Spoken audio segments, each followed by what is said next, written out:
Boa noite. Ué, tô ouvindo uma música? Que música é essa? Não, não, não, não, não. Tira essa música. Não, não, eu não gosto de saxofone. Tira, tira, tira. Tira essa música, pelo amor de Deus. Ah, é a música do filme do Blade Runner, do Vangelis, aquela do saxofone. Eu tenho horror a essa música. Desde o tempo. Não, tira, tira, tirou, tirou, tira. Ah, vai. Graças a Deus. Acabou.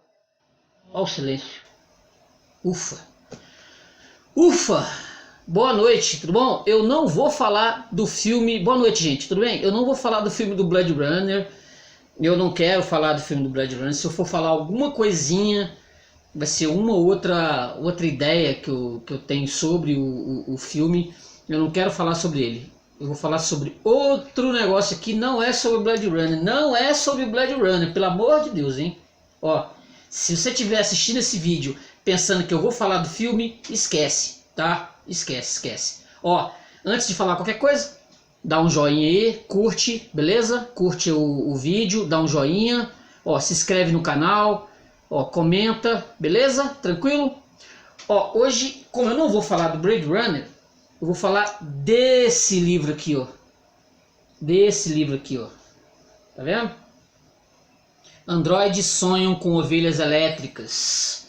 O livro base que pegaram para fazer o filme de ficção científica de 1982.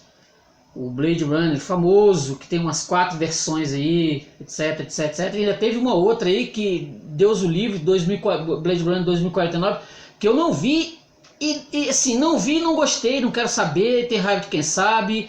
Tem umas pessoas, alguns amigos que assistiram, por exemplo, assistiram o filme e assistiram, sei lá, 10, 15 minutos, acharam chatérrimos. E eu tô fora, fico com o texto, eu gosto do filme, versão do diretor, mas eu fico com o texto. Vocês conhecem isso aqui? Já leram? Ou só assistiram o filme? Isso aqui é muito bom. Isso aqui é o típico Philip K. Dick, hein? Típico Philip K. Dick, é a marca registrada, é linha.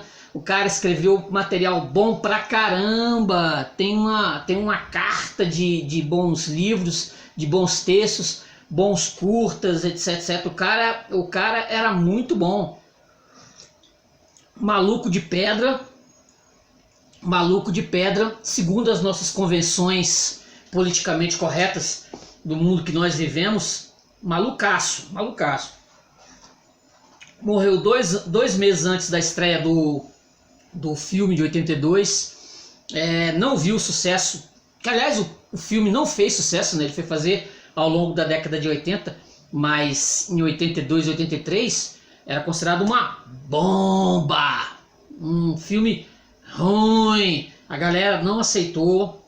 No primeiro momento, quando o filme apareceu com o Harrison Ford lá, Ridley Scott, diretor, acharam o filme uma bomba. Os críticos disseram que o filme era ruim, 2 estrelas, 1,5 estrelas, aquela coisa toda, mas ao longo dos anos 80 ele foi se solidificando como cult e virou um clássico, né? Virou um classicaço, virou um filme bem conhecido. O livro é sensacional. Ele tem 2 coisas básicas que lembra o filme. 2 coisas básicas. São os prédios, entendeu? São os prédios lá do ano de 1992. Que o futuro do livro é 1992 e não 2019, como passou no filme. E que essas versões aqui que eu tenho, elas são passadas em janeiro de 2021. Não sei se dá pra ver, ó.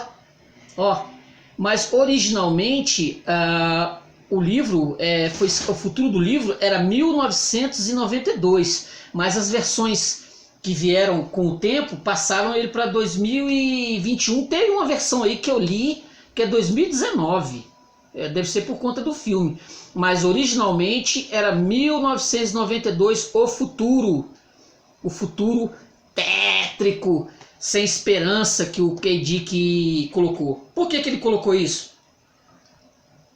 O livro foi escrito entre 66 e 68. Os Estados Unidos estava passando por uma crise horrorosa com hippies, com batalhas campais entre negros e brancos, entre negros e policiais. Parece que eu já ouvi isso por aí nesse ano, né? Tá dando confusão para variar em cima disso. Se nos Estados Unidos tiver um Philip K. Dick zanzando para lá para cá, um ótimo escritor, ele vai fazer um material bem pessimista com relação a 2050, 2060, o futuro do sujeito que está olhando agora o mundo lá para frente não vai ser muito diferente do Philip K. Dick, não.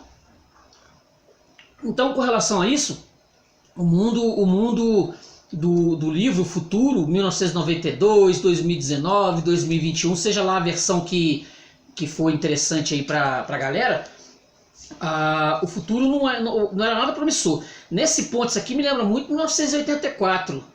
É um mundo sem esperança. Na literatura, sabemos que geralmente livros de ficção científica têm um final, tem uma história que ruma para algum tipo de esperança. Assim, você tem toda uma circunstância, pega o Fahrenheit 451, aquele mundo destruído lá, os bombeiros tocando fogo em livro, aquela coisa toda.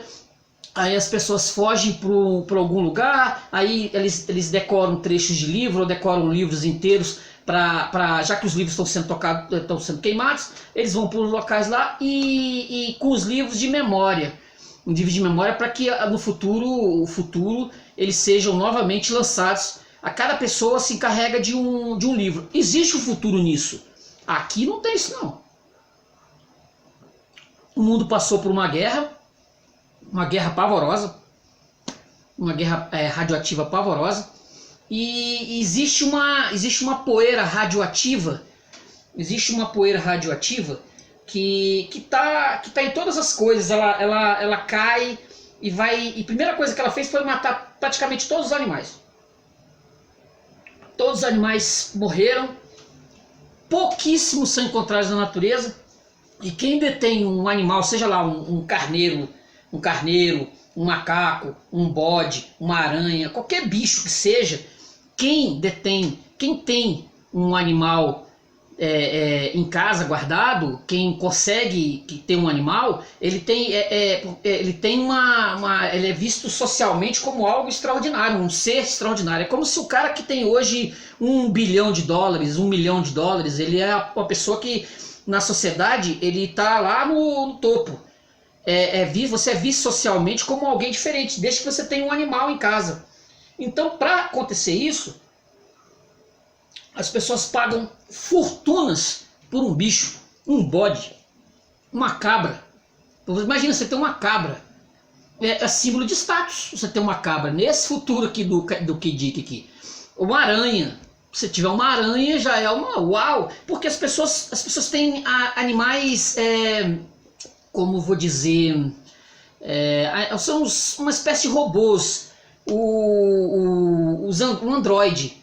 Então você tem uma ovelha androide elétrica, para dizer assim, como é que é no título do livro. Você tem uma ovelha elétrica, mas aí você esconde dos outros que aquela ovelha ela é apenas um robozinho, ela é um bicho. Então as pessoas no seu meio acham que você tem uma ovelha real, sendo que ela é um androidezinho. E o sonho entre aspas, dos pobreta, o sonho das pessoas que estão ali vivendo nesse mundo cinza, nesse mundo pavoroso, esse mundo poeirento de poeira radioativa, um mundo sem esperança, é obter um dinheiro e comprar um bicho de estimação, algum tipo de animal que dê a ele algum tipo de status. Bacana, né? Você não vê nada disso no filme. Não tem isso no filme. Não tem. Os caras criaram outra história. Que de repente acharam que isso aqui não era... Se aquele de 82 caminhou para ser um fracasso de crítica e de público, imagina se os caras tivessem sentado... Talvez, será que os caras tivessem sentado... Agora me veio essa ideia. Se tivessem sentado e seguido o roteiro original do livro, será que o filme teria sido bombado de cara? Porque o Rick Deckard é um caçador de androides. Isso tem no filme. Isso tá lá no filme. Beleza. Ele é um caçador de androides. Mas é só isso que tem, não tem mais nada. O livro você pega o texto, não tem nada, nada, nada. Aquela história lá do Roy Beat, da morte do Roy Beat, que tem no filme, o poema lá, ele recitando, eu vi galáxias, eu vi não sei o que, bababá, bababá, aí ele morre, aí sai uma pombinha da mão do Roy. Não tem nada disso aqui. Não tem nada disso aqui. O negócio é seco. O negócio é seco. O DK sai para matar androides. Nesse mesmo dia, o livro se passa em 24 horas. 24 horas ele sai para matar androides, porque a partir do momento que ele mata um androide, ele ganha uma grana violenta. É um caçador de recompensa. Ele mata um androide, que são seres ferozes, são praticamente cópias de seres humanos. São uma espécie de super-homens, com uma força incrível, são seres poderosos. Ele sai para eliminar. Ele vive disso, né? O Descartes, ele vive disso. Ele sai para eliminar esses androides e ganha uma grana boa em cima disso. Nesse meio tempo, ele recebe uma missão para matar 6 androides. Ele tem uma listinha, 6 androides. Ele sai, elimina um, elimina outro, Aí lá pro final tem 3 androides que estão dentro de lá num condomínio de apartamento, num lugar abandonado lá. Ele tá lá, ele tem que matar esses androides. Ele tem crise existencial, porque ele acha que a vida dele não tem lá muito sentido ficar fazendo isso, né? Ganha um bom dinheiro, mas a vida não tá legal. Não tá legal, assim, nada tá legal. Tem crise existencial, ele ganha dinheiro, ele não tem um bicho de estimação vivo, realmente. Ele tinha um, mas morreu de tétano e tal, uma ovelha original. Aí ele tem uma esposa que é uma viciada em tela, como esse pessoal de hoje, do nosso mundo moderno, que é viciado em celular e computador. Neurótica de tela, completamente neurótica. O Descartes não tem futuro. O Rick Descartes não tem futuro, as pessoas não têm futuro, o mundo ali tá pegado, o negócio ali tá ruim. Sim, eu não vou comparar com esse mundo que a gente vive, né? Também, no future, my friend, não sei.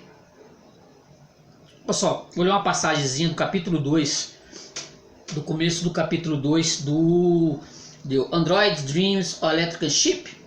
Ó, do capítulo 2, que fala bem como é que tá a situação ali. Antes da Guerra Mundial, Terminus, aquela ruína sem dono, fora habitada e bem conservada. Ali era um dos subúrbios de São Francisco, a uma curta distância pelo Monorail Express. A península inteira tagarelava como uma árvore cheia de pássaros transbordantes de vida, opiniões e queixas. E naquele momento, seus zelosos proprietários ou haviam morrido ou emigrado para um mundo colônia. Principalmente a primeira alternativa. A guerra fora dispendiosa, a despeito das previsões valentes do Pentágono e de sua autocomplacente nave científica, a Rand Corporation, que na verdade existira não muito longe dali. Como os donos de apartamentos, a empresa fora embora, evidentemente, para sempre. Ninguém lhe sentia falta. Além disso, ninguém hoje se lembrava por que estourara a guerra ou quem, se é que alguém a vencera. Eu falei, né? 1984 também. Tem uma certa lembrança com 1984. A poeira que contaminara a maior parte do planeta não se originara em país algum, e ninguém, nem mesmo o inimigo do tempo da guerra, contara com ela. Em primeiro lugar, estranhamente, morreram as corujas. Na ocasião, esse fato pareceu quase engraçado. Os gordos e fofos pássaros brancos caídos aqui e ali, em quintas e em ruas, aparecendo não antes do anoitecer, como no tempo em que viviam, ninguém as notou. Pestes medievais haviam se manifestado de maneira parecida sob a forma de numerosos ratos mortos. Essa peste, contudo, descera das alturas. Depois das corujas, claro, seguiram-se outras aves, mas por essa altura o mistério já fora descoberto e bem compreendido. Antes da guerra, estivera em andamento um modesto programa de colonização, mas agora que o Sol deixara de brilhar sobre a Terra, o esquema entrou numa fase inteiramente nova. Em conexão com o mesmo, uma arma de guerra, o combatente sintético, fora modificado, capaz de funcionar em um mundo alienígena. O robô humanoide, estritamente falando, o androide orgânico, transformara-se na besta de carga móvel do programa de colonização. Só um adendo aqui. Os caras criaram androides perfeitos, seres perfeitos. E esses seres tinham apenas 4 anos de vida. Eles viviam só 4 anos. Mas eles se tornaram algo dispendioso para as pessoas. Não havia empatia, não havia nenhum tipo de empatia entre as pessoas que sobreviveram à guerra e esses androides, esses seres, esses robôs, esses androides. Nenhuma empatia. Mas as pessoas tinham empatia com os animais, elas sentiam falta dos bichos, sentiam falta dos animais. Já pensou o mundo sem animal? Já parou para pensar? Sem gato, sem cachorro, sem nenhum tipo de animal. Já pensou? Se desse um negócio aqui, coça, e morrem todos os bichos, os seres humanos sobrevivem mal e porcamente, mas o mundo seco sem um gato, sem um cachorro, já pensou? Que mundo ruim, um mundo triste. Um minuto de silêncio para...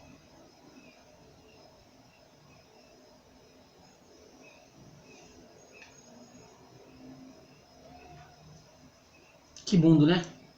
É isso aí, essa miséria que o K. Dick coloca. Por isso que as pessoas disputam os bichos assim, ó, na porrada, no tapa. Porque uma formiga, pensa, uma formiga para uma pessoa tem um sentido violento, extraordinário. Continuando aqui, ó. De acordo com uma lei promulgada pelas Nações Unidas, todos os imigrantes recebiam automaticamente a posse de um subtipo Android de sua escolha e por volta de 1990, o livro aqui é a história que está se passando em 1992, como eu havia falado, não em 2021. Por volta de 1990, a variedade desses subtipos desafiava todo e qualquer entendimento, assim como acontecera com os automóveis americanos na década de 60 do século 20. Esse foi o incentivo final, o servo androide como cenoura e a precipitação radioativa como porrete. As Nações Unidas haviam tornado fácil emigrar e difícil, se não impossível, permanecer. As pessoas tinham que ir para Marte. Foi incentivado as pessoas a abandonar o planeta Terra e colonizar Marte, porque aqui estava impossível de se viver com essa poeira radioativa, essa coisa cinza, como eu falei, estava impossível viver aqui. Aí as pessoas são incentivadas. Aí muitos permanecem. Potencialmente, continuar na Terra significava o indivíduo, de repente, ver-se classificado como biologicamente inaceitável, uma ameaça à hereditariedade cristalina da raça. Uma vez classificado como espécie, o cidadão, mesmo que aceitasse a esterilização, desapareceria da história. Deixava, na verdade, de fazer parte da humanidade. Caramba, hein? Isso aí é o K. Dick, hein? Futuro sombrio. Caramba, esses caras de ficção científica, ó. Os caras, eu acho que eu já falei isso em outro vídeo. Esses caras falam de um futuro que, tá rolando aí, né, vacina, código código genético para você imagina, se tomar vacina, se você não toma vacina, você não pode entrar no comércio, não pode entrar no estádio de futebol, você tem que ter a carteirinha da vacina, tá, o controle total do ser humano. Isso eu já vi lá em outros livros de ficção científica lá atrás, eu vi lá atrás em outros livros, e esse livro do K. Dick é mais uma porrada sobre o futuro que nós vivenciamos, hein? Né? Basicamente foi isso. Aí o DK ele tem que pegar na lista, ele tem uma lista com esses 6 super androides que ele tem que eliminar. assim, ele é cheio de dúvida, cheio da dúvida existencial tal, mas ele, nessas 24 horas ele vai lá e elimina os 6, inclusive o Roy B, que é o líder. O líder dos androides, ele vai lá e elimina um por um. E acaba em 6 dias, mas ele não se acha grande coisa com relação a isso não. Ele vai lá, elimina os androides e tal, e olha e fala, cara, grande bosta, né? Eu consegui o dinheiro para comprar o animal lá tal, entendeu? Ele compra o animal, mas assim, que né, no final das contas deu para ele, entendeu? Qual foi a... Ai, meu Deus do céu, qual foi a graça? Eu vou pegar aqui outra parte aqui do texto aqui, que eu quero passar aqui, outro texto aqui, que é bem hilário, pode dizer assim, né? O KD que ele, entendeu? O KD que ele consegue fazer humor, assim, bem involuntário, pode dizer assim, com o que rola com o mundo, né? Mas antes disso aqui, porque eu tinha marcado aqui na página aqui, mas não estou conseguindo achar. Tá? Ah, achei. Ele está falando dos livros de ficção científica. Olha só que interessante. Olha só que interessante. A visão do K. Dick colocando no texto dele sobre os autores de ficção científica, sobre como é que era essa... que as pessoas dentro desse mundo, aqui, elas achavam engraçado os autores de ficção científica escrevendo sobre o futuro, falando sobre viagens interplanetárias, sobre o mundo da ficção científica, que não tinha nada a ver com esse mundo aqui. O mundo é tipo o que a gente está vivendo. A gente olha assim para os livros de ficção científica e acha que não tem nada a ver. Assim, viagem planetária, colonizando não sei o que, indo para Andrômeda, sabe? Para esse mundo aqui não rolou nada disso. Rolou foi uma guerra de merda, uma guerra porcaria que eliminou os animais, praticamente todos os animais do planeta. Ai, meu Deus do céu. Não tem nada de glamouroso a ficção científica. Olha que a mulher... Ó, cadê? Lá a gente tem tanto tempo que é obrigado a escolher um hobby. A mulher falando de Marte, né? Um hobby, alguma coisa que possamos nos dedicar interminavelmente. E Roche despertou meu interesse pela ficção pré-colonial. É a ficção científica, antes da colonização de Marte, que ela está dizendo aqui. Histórias escritas sobre viagens espaciais, mas antes das viagens espaciais. Como era que podia haver histórias sobre viagens espaciais antes? Aí a Pris. Os autores inventavam essas histórias. Aí o DK. Baseados em quê? Em imaginação. Verificou-se depois que muitas delas estavam totalmente erradas. Por exemplo, escreviam sobre Vênus como se fosse um paraíso selvagem, com monstros enormes e mulheres usando peitorais faiscantes. Olhou atenta. Isso interessa? Mulheres grandalhonas com longos cabelos louros amarrados em tranças e peitorais faiscantes do tamanho de melões? Não, retrucou ele.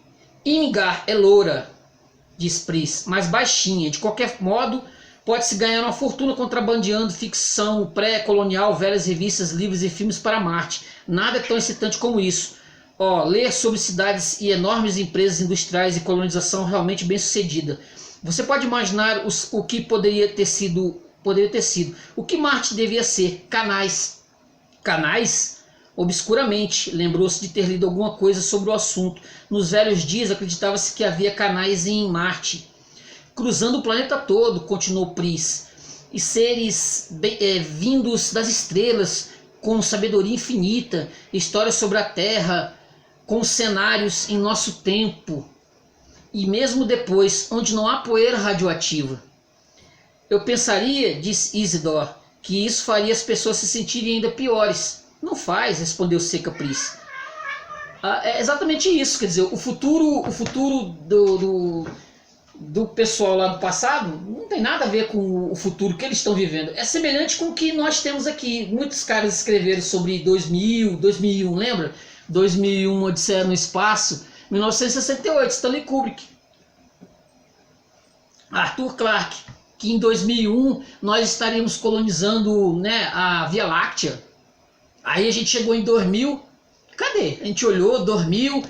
Eu lembro como se fosse ontem, nós esperando, quando chegou 2001, aí fica assim, cadê as viagens espaciais glamorosas? Cadê aquela coisa toda tocando, né, o Zaratustra lá o Aos Sprite Zaratustra lá no filme do 2001 de Sun Espaço? Teve nada disso. Teve nada disso. Quem sabe o que teve em 2001? Teve Torre Gêmea. Foi o que teve em 2001.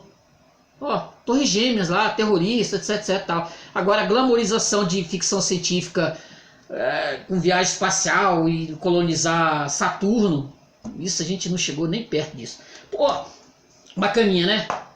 Acho que eu dei uma geralzinha sobre o livro, não deu? Acho que eu dei uma geralzinha boa sobre o livro, beleza? Ó, então, se você procurar, esse texto tem PDF na internet. Esse livro você vai achar Os Caçadores de Androides, uma edição de 1970 e pouco, que eu não tenho, uma edição antiga, é Os Caçadores de Androides, em português. Você vai encontrar o texto do Kadik, mas o que eu disse no começo, não tem nada a ver com o filme, hein? Uma coisinha bem... não tem música do Vangelis, não tem nada. É um negocinho bem básico, seco, bem seco, para você pegar e ficar deprimido. Leu 1984, fica deprimido. Leu Blade Runner, fica deprimido. E é isso que a gente tem, né? É isso que sobra pra gente aí 2020, nessa altura do campeonato, é o que nós temos. Ó, beleza? Curte o vídeo, tá? Dá uma curtida, ó, dá uma curtida. Se inscreve no canal, beleza? Faz seu comentário. Você assistiu o filme? Fala se você viu o filme. Comenta o que você achou do filme. Quando eu vi a primeira vez o filme com a musiquinha do Vangelis lá, do saxofone, eu passava na televisão, eu achava o filme um horror. Eu só fui gostar muitos anos depois, mesmo assim, a versão do diretor. A versão do diretor, que tem uma música que termina do Vangelis muito pesada, muito legal, diferente da outra lá que terminava com o saxofone lá, que eu achava brega. Eu achava brega. Aquele trem, achava horrível, Parecesse com o filme do Blade Runner pra mim, eu quebrava e jogava fora. Eu não gostava de jeito nenhum. Com o tempo, por conta da versão do diretor, eu passei a gostar. Ó, então curte aí, tá? Dá um joinha, beleza? Diz o que você achou, se inscreve, aquela coisa toda. Tudo bom? Beleza? Valeu, irmão. Valeu. Tchau, gente. Tchau.